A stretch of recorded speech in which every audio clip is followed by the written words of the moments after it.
Hello, guys. You are most welcome at my YouTube channel, The OK Miracle of English. फिर guys मेहनत करते रहिए, आप अवश्य सफल होंगे।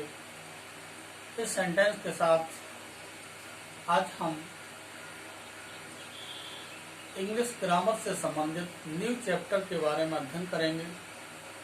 Use of correct form of the verb, use of correct form of the verb.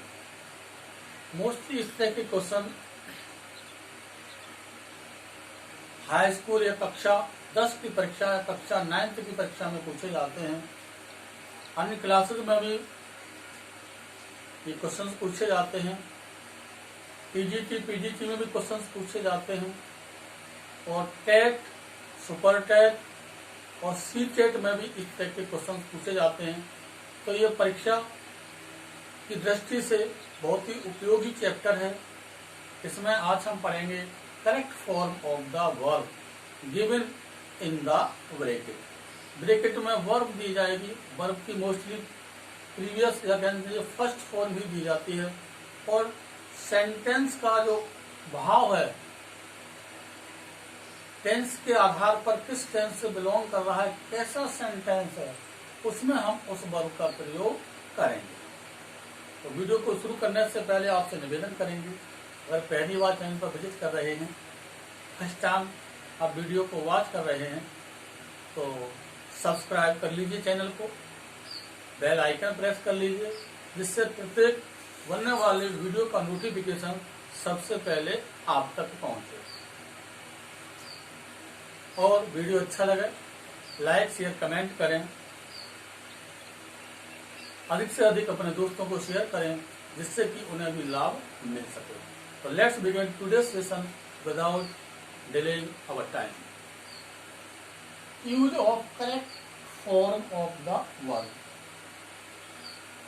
Bracket में हमारा वर्ब दिया होगा और उसके आधार पर हम सही क्रिया का यूज करेंगे। कैसे करेंगे देखते हैं, आराम से समझ के चलिए। सी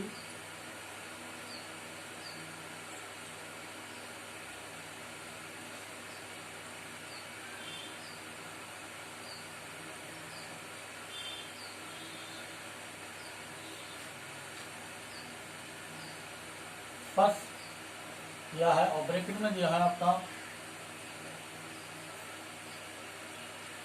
अब देखिए यहाँ पे सी, फिर ब्लैंक, फिर स्थान दिया है टू टेम्पल डेली, फिर ब्रैकेट में दिया है गो। अब सी दिया है, सब्जेक्ट दिया है, ऑब्जेक्ट के रूप में टेम्पल का यूज किया है, फिर डेली ये हमारा एडवर्ब। गो। अब इसमें ये सोचने की आवश्यकता है, तो सबसे पहले देखिए जनरल हम बात करते हैं रूल, तो इसमें कोई खास महत्वपूर्ण रोल अदा नहीं करता है। और वैसे भी हम कई बार बोल चुके हैं कि भाषा में कोई विशेष रूल नहीं है, तुरंत रूल चेंज हो जाते हैं। अकॉर्डिंग सेंस हमारा लैंग्वेज पढ़ा जाता है और लैंग्वेज बोला जाता है। लैंग्वेज हम पढ़ रहे हैं, ग्रामर हम पढ़ रहे हैं, तो इसमें कोई विशेष रूल नहीं होता है। 90% रूल फॉलो होते हैं, 10% हमें स्व विवेक से अकॉर्डिंग सेंस उसका यूज करना होता है। अब इसमें देखिए डेली जो शब्द दिया है, अगर डेली कोई कार्य है, डेली शब्द दिया, तो डेली मोस्टली हैबिट का भाव प्रकट करता है। इसका भाव प्रकट करता है हैबिट। और सबसे पहले हम ये शुरू करेंगे कि प्रेजेंट टेंस को लेकर चलेंगे। तो प्रेजेंट टेंस में अगर हमारी वर्ब फिक्स हो रही है, सही बैठ रही है, तो प्रेजेंट टेंस के आधार पर वर्ब का यूज करेंगे। तो सबसे पहले हमारा फर्स्ट पार्ट जो होगा टेंस का, प्रेजेंट इंडेफिनिट टेंस से समझेंगे। तो प्रेजेंट इंडेफिनिट टेंस में एक वचन कर्ताओं के साथ क्रिया की फर्स्ट फॉर्म में एस लगाते हैं, बहुवचन कर्ताओं के साथ क्रिया की केवल फर्स्ट फॉर्म का प्रयोग करते हैं। ये हमारा डेफिनेशन होता है। अब उसमें सी, अब रोज, अब देखिए अगर जाने गो के मतलब जाती है, अगर रोज मंदिर जाती है, तो उसकी हैबिट का भाव प्रकट कर रहा है। तो इसमें किसका यूज कर सकते हैं हम, इस सेंटेंस को करेक्ट करके बनाएंगे तो बना सकते हैं she goes to temple daily.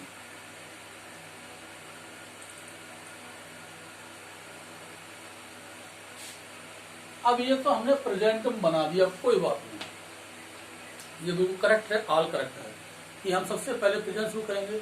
अब इसमें ऐसी कोई खास बात नहीं है कि ये प्रेजेंट का भाव ही प्रकट कर रहा है। जब सहायक क्रिया नहीं है तो दो टेंस हमारे पास आते हैं मोस्टली। सहायक क्रिया नहीं है तो दो टेंस आते हैं, कौन से आते हैं, प्रेजेंट इंडेफिनिट टेंस और पास्ट इंडेफिनिट टेंस।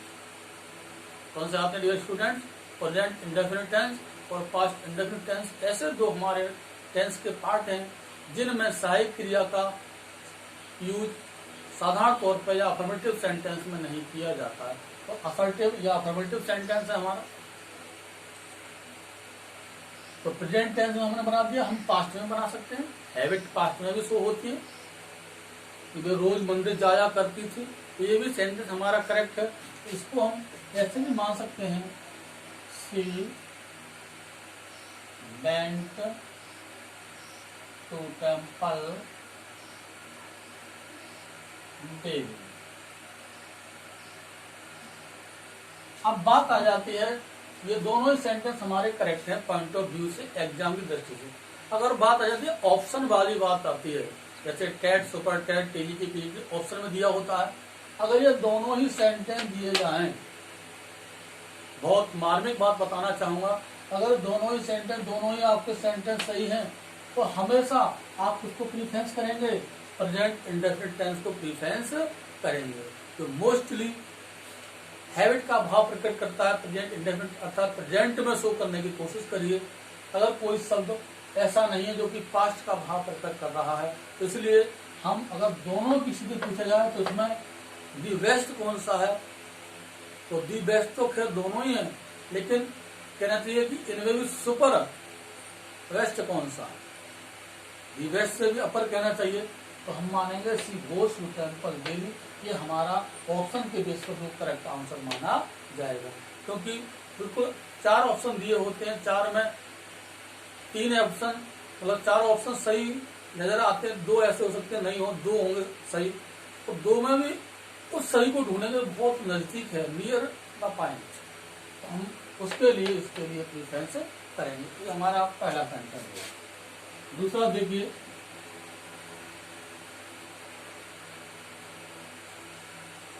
दे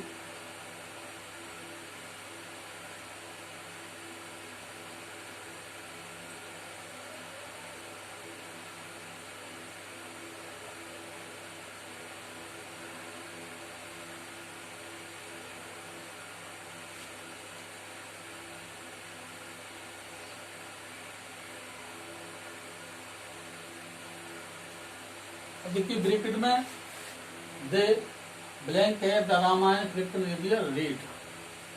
अब इसमें 2 ही चीज हमारे पास, सब्जेक्ट दिया है और ऑब्जेक्ट दिया है, वर्ब की आवश्यकता है।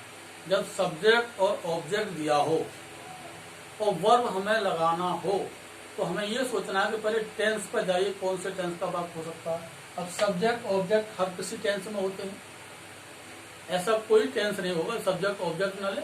भाई सब्जेक्ट कोई से हो सकता है, ऑब्जेक्ट भी हो सकता है, लेकिन अब हमें देखना है, हमने आपको बताया कि जब सहायक क्रिया न दी जाए तो केवल 2 में ही आप जाइए, प्रेजेंट इंडेफिनिट टेंस और पास्ट इंडेफिनिट टेंस, 2 पे ही केवल दिमाग लगाइए, बाकी लगाने की कोई आवश्यकता आपको नहीं है। तो हमारे जो 12 खंड हैं टेंस के, उसको हम हटा देंगे, केवल 2 पर प्रेजेंट इंडेफिनिट टेंस और पास्ट इंडेफिनिट टेंस दोनों में ही हम यूज कर सकते हैं। तो देखिए अब हमारा प्लूरल नंबर है ये, तो करेक्ट यूज इसका होगा तो दे। प्रेजेंट इंडेफिनिट टेंस की बात करें तो बहुवचन प्लूरल होने के नाते first form of the verb का ही प्रयोग करेंगे। तो दे रीड द रामायण।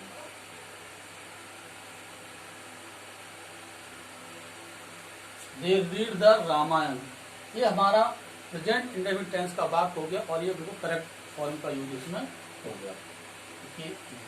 अब इसको कौन सा टेंस कहेंगे, एक लॉजिक इसको बताएं, ये कौन से टेंस का वाक्य हो सकता है। तो बेटा ये हमारा प्रेजेंट इंडेफिनिट टेंस का वाक्य है। First of all present indefinite का वाक्य है। देखिए दिमाग को फ्रेश करने के लिए हम इसमें थोड़ा सा अलग से सेंटेंस दिया है। दे रीड द रामायण, ये प्रेजेंट इंडेफिनिट टेंस का है। और ये भैया प्रेजेंट इंडेफिनिट के साथ साथ पास्ट इंडेफिनिट टेंस भी माना जा सकता है। पास्ट इंडेफिनिट टेंस भी माना जा सकता है। अब कैसे माना जा सकता है, इसको केवल बस थोड़ा सा अगर आपने कह दिया दे रीड द रामायण तो प्रेजेंट इंडेफिनिट टेंस के अंतर्गत आ गया। और आपने अगर इसका प्रोनाउंस क्या कर दिया, रेड कर दिया, क्या बोल दिया, रेड, तो ये कौन सा बन जाएगा, past. They read the Ramayana, क्योंकि रीड की first form read, read, read. Read present में, रेड पास्ट पार्टिसिपल और रेड परफेक्ट पार्टिसिपल, अर्थात तीनों फॉर्म देखने में समान होती हैं लेकिन बोलने में डिफरेंस होता है उनमें। अगर आपने कह दिया दे रेड द रामायण तो पास्ट इंडेफिनिट टेंस का बन गया। आपने कह दिया दे रीड द रामायण तो प्रेजेंट इंडेफिनिट टेंस बन गया। अर्थात दोनों ही टेंस इसमें समाहित हैं। लेकिन आपसे टेंस नहीं पूछा जाएगा, टेंस ही पूछा जा सकता, सेंटेंस दे देगा कि find out which is from which sentence this, from which tense this sentence belong to, ये सेंटेंस कौन से टेंस से संबंधित है। तो प्रेजेंट दिया होगा और पास्ट दोनों दिए जा सकते हैं। तो आप किस पर जाएंगे, प्रेजेंट इंडेफिनिट टेंस पर जाएंगे, क्योंकि इसमें लिखा कुछ नहीं है। भाई आपको पढ़ना है, रेड बोल दिया तो पास्ट इंडेफिनिट टेंस हो गया, और रीड बोल दिया तो प्रेजेंट इंडेफिनिट टेंस हो गया। तो इस तरह के सेंटेंस भी आपसे पूछे जा सकते हैं। चलिए नेक्स्ट चलते हैं। बारीकी से समझिए, गहराई से समझिए, बड़े मजेदार सेशन है बेटा। इसमें कुछ नहीं है, बहुत कुछ है।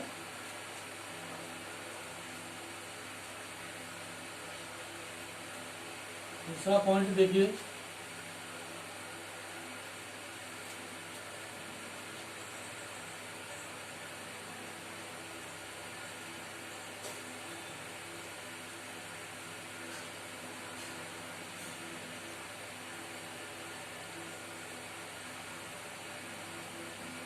देखिए ये दिया है ही हिज स्कूल टुमारो गो।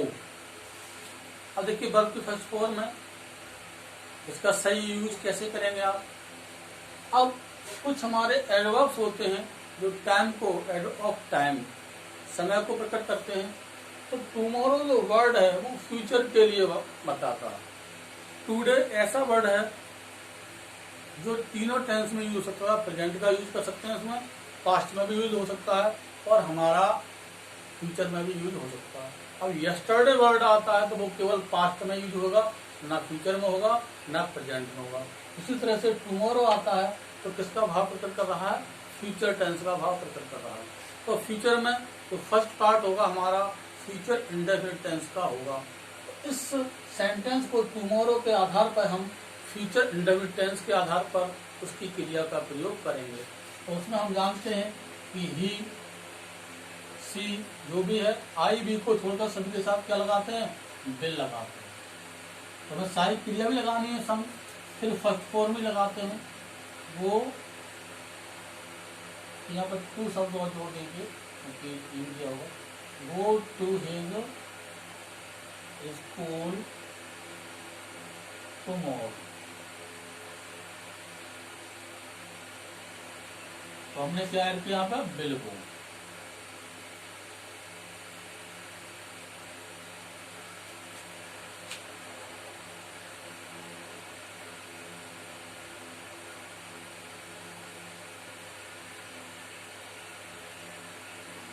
नेक्स्ट सेंटेंस दिया है आपका,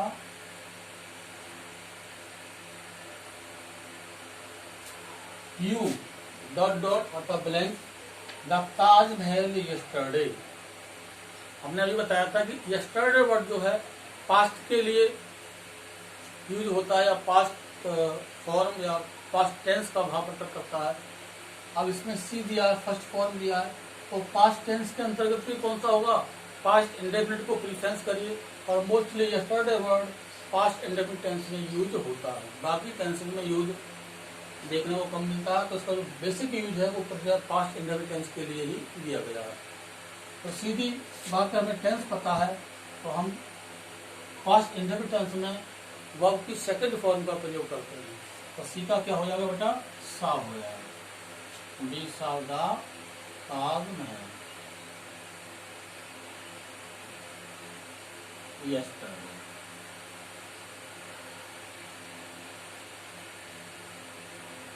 इसको लगा देंगे, इसको अंडरलाइन कर देंगे। ये आपके समझ में आ गया होगा।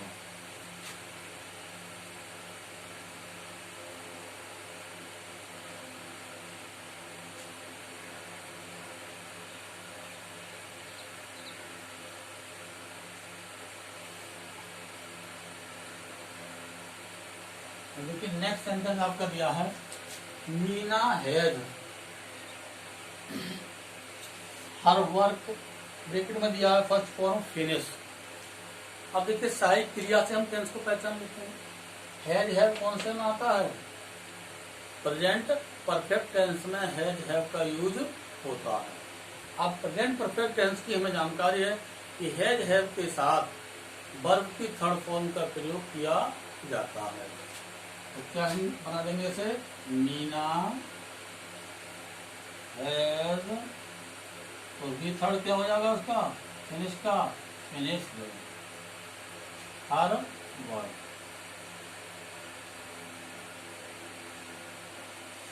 ये आपके समझ में आ गया। इस तरह से हम टेंस के अकॉर्डिंग वहां के आधार पर सेंटेंस को बदल सकते हैं। और देखिए इंपॉर्टेंट पॉइंट, टेंस अगर आपके सही है, थोड़े एडवर्ब की जानकारी है, तो निश्चित रूप से आप सेंटेंस गलत नहीं करेंगे और सेंटेंस को सही करेक्ट लिखेंगे और अच्छे अंक प्राप्त करेंगे।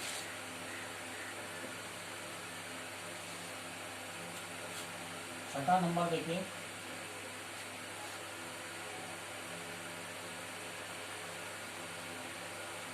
माई फ्रेंड नेवर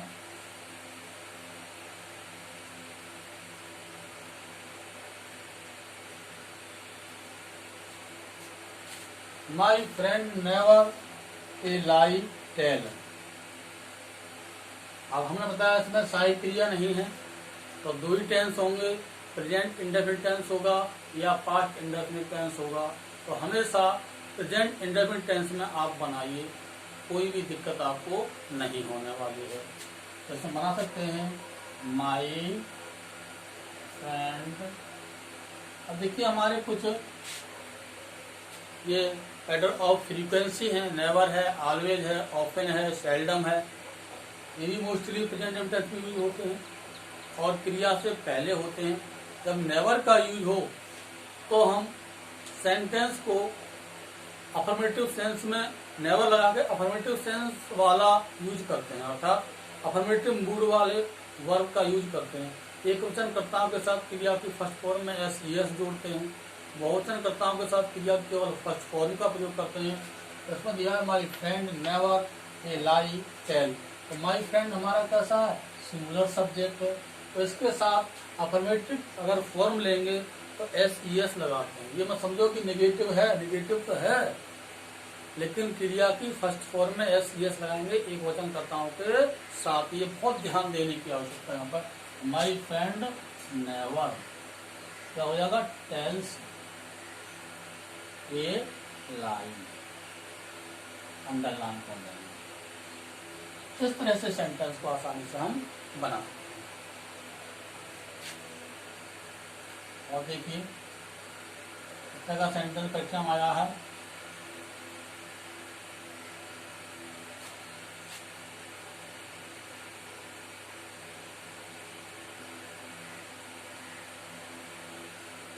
और जो ऊपर वाला सेंटेंस था माई फ्रेंड नेवर टेल्स, अब टेल्स की जगह आप टोल्ड का भी कर सकते हैं,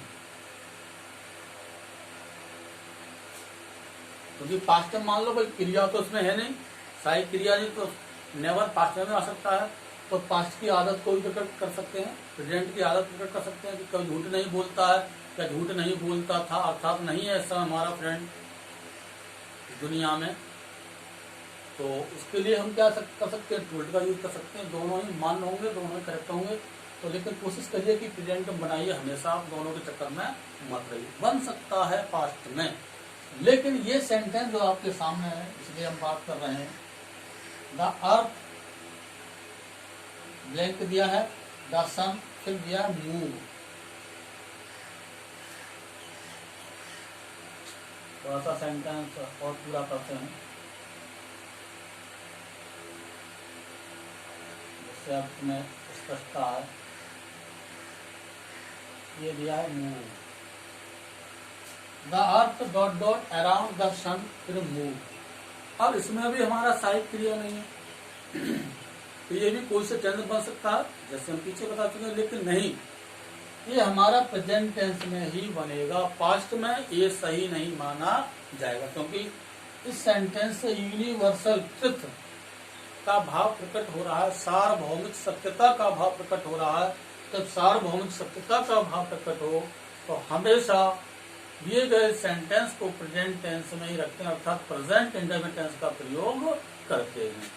ये सेंटेंस परीक्षा में आया हुआ है, द अर्थ, तो क्या करना है, moves around the sun, around the sun.